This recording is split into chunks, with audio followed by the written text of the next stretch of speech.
Well, hello everybody. Welcome to Mistakes Were Made.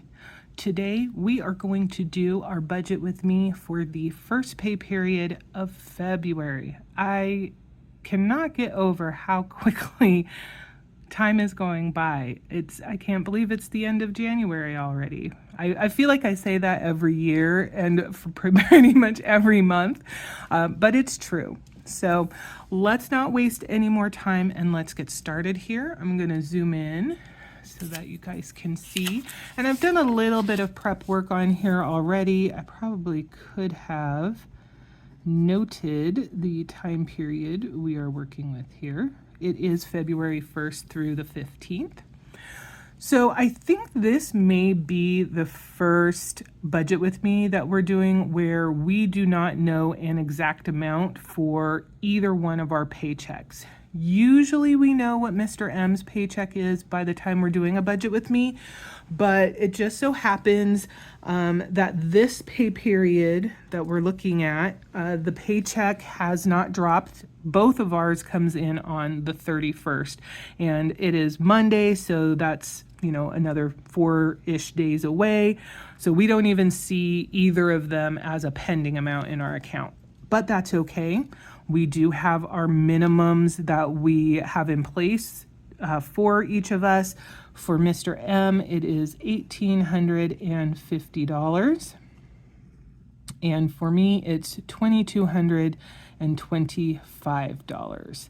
And I just realized that once again, I am not prepared, so I am going to go get my calculator. Okay, like I didn't even leave, hopefully. We are not going to budget anything for miscellaneous income, not expecting anything. Same thing for Etsy, no idea if anybody will purchase anything. Right now, because the second pay period of January is not yet done, we still have about 4 days for things to unexpectedly happen or whatever. We are anticipating that the buffer rollover will be $200.47. So that's what we're going to use, knowing that it could change. So we've got $1,850 plus $2,225 plus $200.47 gives us a total of $4,275.47.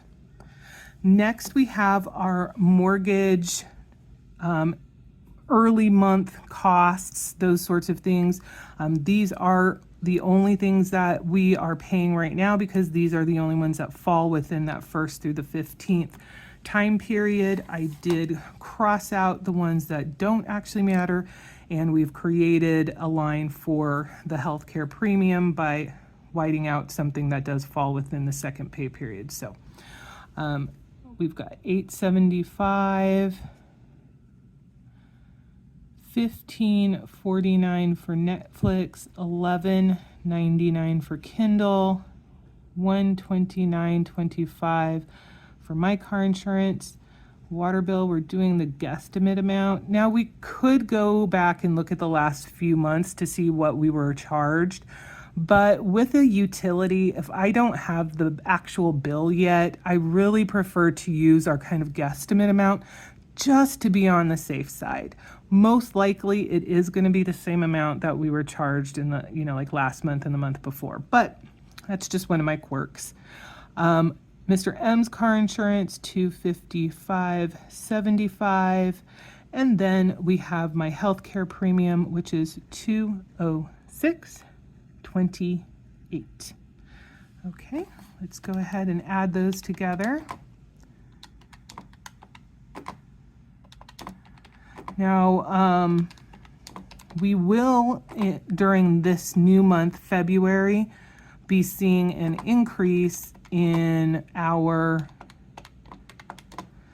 costs for, I think I forgot something. Let me double check. Yeah, I think that was it.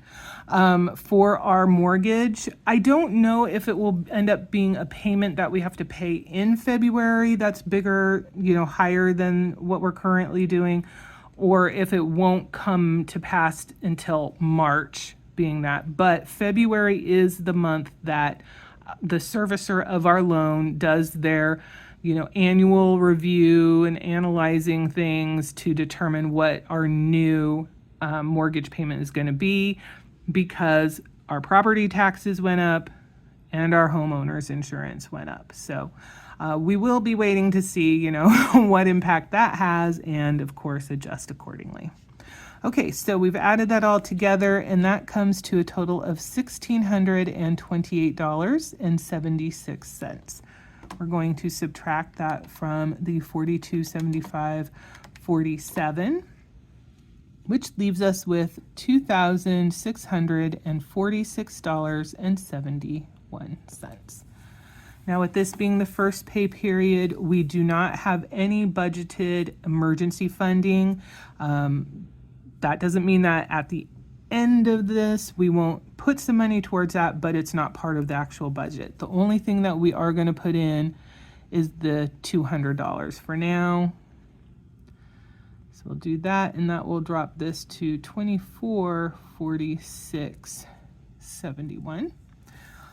As you can see, I already did a little bit of maintenance here. The ones with the cross out are the items that we do not fund during the first pay period. So we've got car maintenance, that gets $100. Christmas gets $25. Dining out gets $50, as does entertainment. $100 for gas. Giving gets $5. Groceries gets $200. Health gets $15.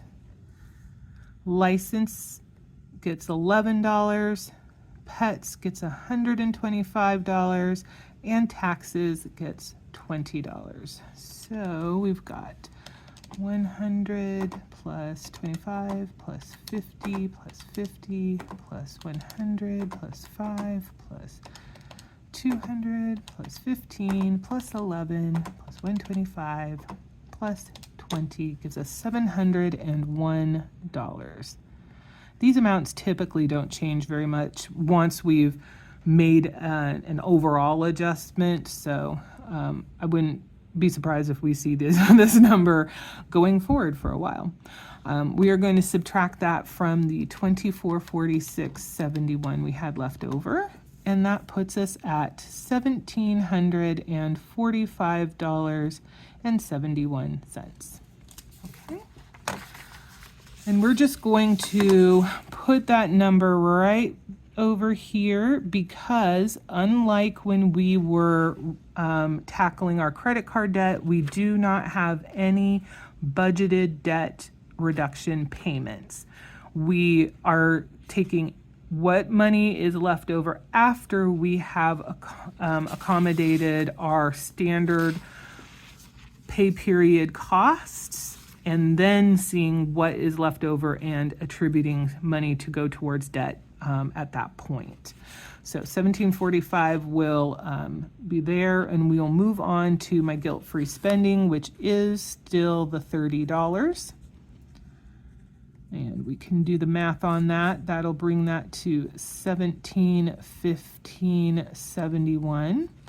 And then last but not least, we have $100 that is going towards the 2025 gardening season. We'll come down here, put that $100 there, and so that will reduce our total down to $1615.71. All right, and that, my friends, is not a very small amount to be working with. So if you've been with us for a while, and especially in the last few months, we have made the decision that for however long the job lasts, we are going to dedicate at least $100 to the job loss fund. So job cushion is going to get $100. That will leave us with $1,515.71. The car loan is our debt focus. So for that, we are going to make our big payment gesture, which is going to be $1,500. And then that'll leave us with $15, which we will put to the emergency fund. And then last but not least, we still have this change here. So for the rollover, the buffer rollover, we will do that 71 cents. All right, so I'm going to do a little cleanup here. This is going to be 71 cents. Emergency fund is 15. And then extra job loss savings is 100. And then we've got the car loan over here where we are planning to do $1,500. All right, not too shabby. So that is our budget for the first pay period of February. And that does lead me into what the heck is the expectation for February. I'm going to zoom out just a little bit. Well, things are still up in the air. Things still going on in the background.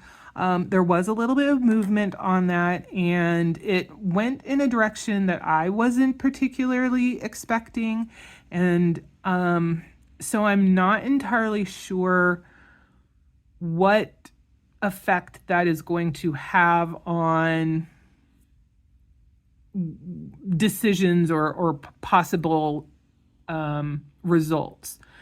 Now, what I mean by that is the route that is currently on the table, in my mind, and I am no expert on this, is it makes the necessity, I guess, for a strong reduction to the point where I'm the only one left, or even a complete elimination of the department, seem like a less needed option.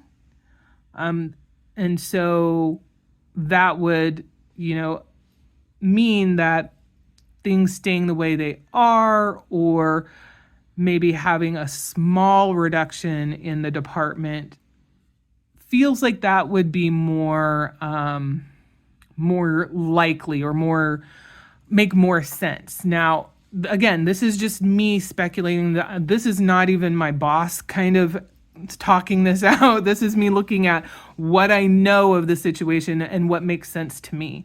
So I could be 1,000% off.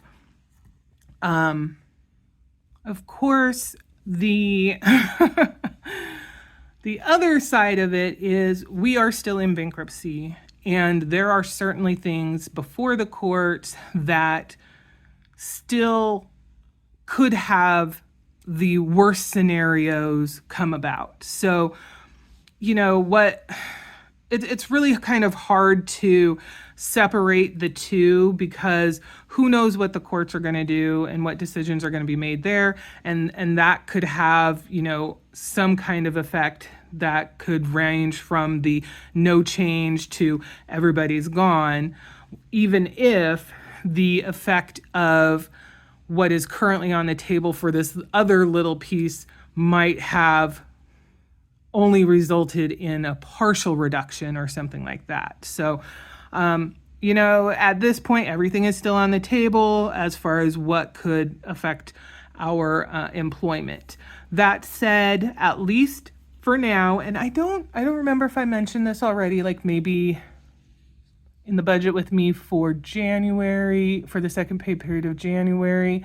But the expectation is we are going to be working in February.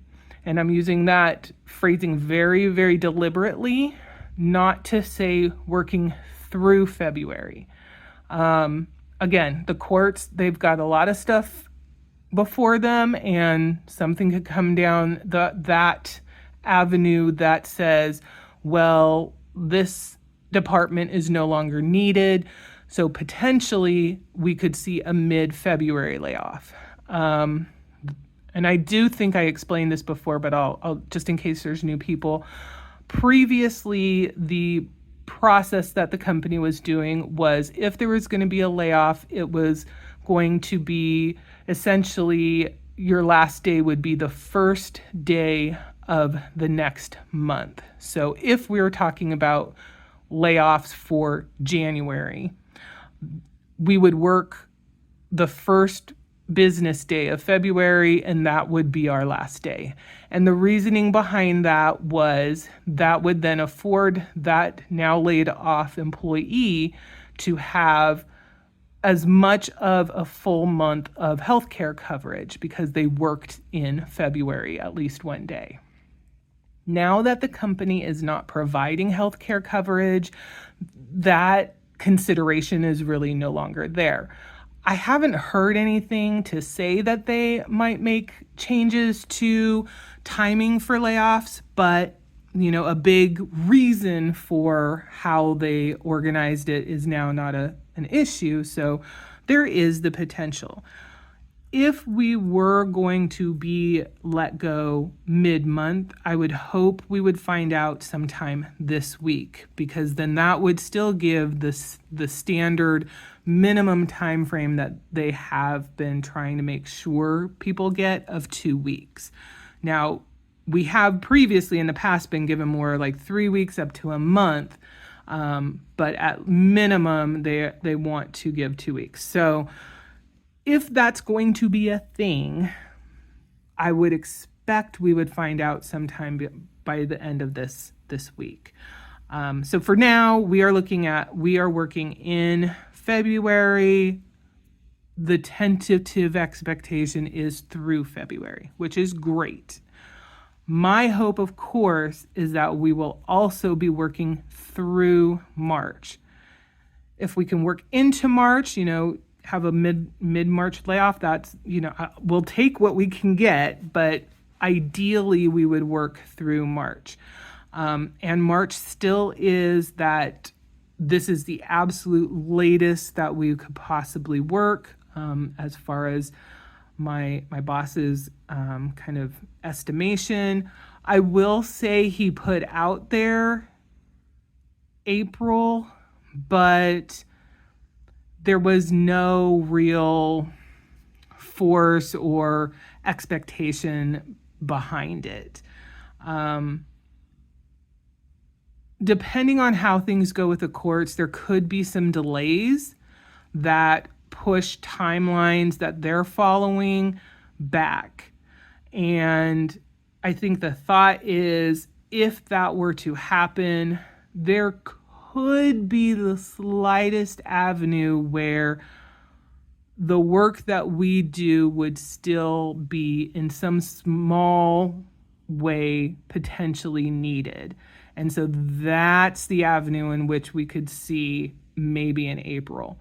But there's no real guarantee that whatever is delaying in the courts would really be something that we would have an effect on. And so the courts could say, yes, we are delayed, but we are ceasing activities in these particular areas. And so even though they're going to go a little bit longer, there would be no need for us to. So I'm not holding April out there for anything. I have my spreadsheets, but I've had them out through June for the last, 8 months. So it's not like I have any true expectations. Really, I want to get to and through March, because even still, our best chance at paying off Mr. M's car before I lose my job would require the job to go through March, through the end of March. Now, that being said, where we land, especially if we stick to the budgets, and close enough that we can make these decent sized payments that we're anticipating, we would still be in a really good position if I do lose my job in February, because we would still have one pay period where my paycheck that I currently get is funding that pay period, that first pay period of March. It would just mean there would still be enough left after that pay period on the loan that we would probably have to continue to be making payments through April, possibly even a little bit into May. And that's mainly because once we start drawing money from the job loss fund, we are not going to have this. This will not be here. I would be surprised if, my guess is going to be, if we have extra money at the end of the pay period under that situation, we would be looking at roughly 50 to maybe $300, maybe $400 at the absolute most, which again, that is not anything to weep about. That's amazing. And that will still allow us to make debt payments. It will just be a little bit slower, and so the timeline would stretch just a little bit. So that said, that's where we're at. That's kind of what the future looks like. Things are up in the air as much as they always have been. Hopefully we'll be able to stick to this budget, and we will be able to at least put this $1,500 down on the car loan so we reduce what we have left to work with. The last little bit that I'll say is there is a wild card, coming in. We are going to be starting to do our taxes in February. And so that could be a negative. It could be a positive. I have no idea if this year we will end up needing to pay or if we will have a refund. Obviously, if we need to pay, we might have to make some adjustments, if not during this month, maybe a future month. But of course, if we are going to get a refund, then that could have a nice impact on the car loan situation and maybe even get us over any challenges that we run into if the job does go away at the end of February. So lots of stuff just up in the air, and we'll have to kind of wait and see where things land. And of course, I will be bringing you guys with me. So that is the end. I hope it was enjoyable. And as always, if you have any feedback, questions, concerns, suggestions, just want to say hi, please note those down below. I hope we'll see you in the next one. Bye for now.